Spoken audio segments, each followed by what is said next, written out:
My name is Elizabeth Ehabe, and my husband and I live in Cameroon, Central Africa, with our 3 kids. AJ was a typical baby, very happy, bubbly, playful. And then suddenly he hit the 18-month mark and went silent. I knew something was seriously wrong, so I took him to see his pediatrician. I remember she said, "I pray it is his hearing. Any other thing I can think of would be too complicated to handle." I never thought about it until the day I was sharing with a colleague at work, and she said, "Lisa, have you considered autism?"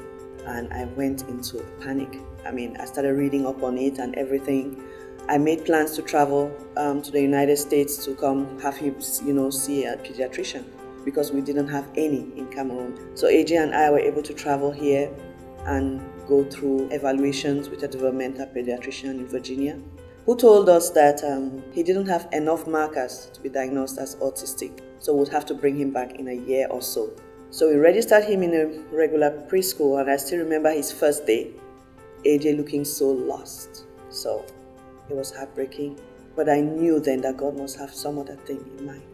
Ernest, who comes to the US at least twice a year, and he has a friend from his college days. He went to college in Arkansas, by the way. This friend of his, Lindsay, she happened to go to a Pediatrics Plus facility in Russellville to deliver a makeup order, and she felt very strongly in her spirit that she needed to put Ernest in touch. She got him to meet Krista. They started corresponding, and he was explaining what our needs were and explained AJ's story. Krista wrote back in May, and she said, we can have AJ in our facility. And so we're all excited about that big breakthrough for us. So there came a time when we felt we will not be able to make it. And I shared with the short-term missionary, we can't afford accommodation and we can't afford transportation. So she's like, I need to talk to a few people. Is that okay with you? She called her pastor. They talked about it until he called our host, Pastor Tim, and his wife, Renee Reed. They said, sure, they can come.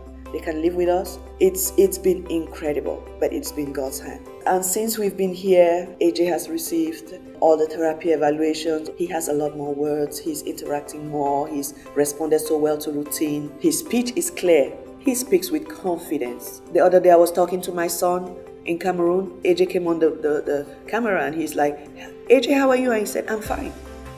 Spontaneously, he wasn't prompted. He even has picked up some southern slang. Hi, y'all. Yeah. He can meet you now and look at you and interact with you, whereas before, if he didn't know you, he just ignored you. So it's been a journey, and we've watched him work.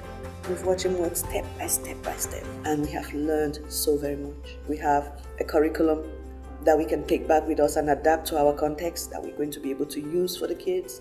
So God has provided every step of the way. And it's not just about AJ. It's about all these kids who need help and for whom there is no hope. So for all those kids, I say thank you to Pediatrics Plus. And God bless you.